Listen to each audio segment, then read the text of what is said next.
Bormang. Salomat bo'ling. Qiymaning 1 kilosi qancha turadi?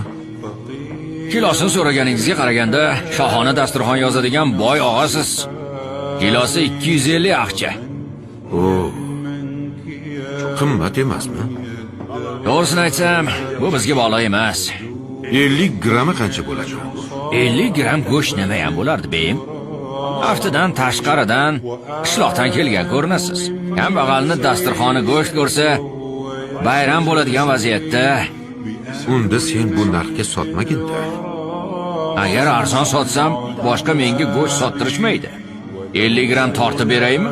Bizda 50 gramni ham olgani pulimiz yo'q. Beyim, keling sizga yarim kilo go'sht tortib beray. 25 aqcha bo'ladi. Nima deysiz? Ammo hech kimga aytmaysiz. Bir fermada bir janob bor. Go'sht narxini eshitdi.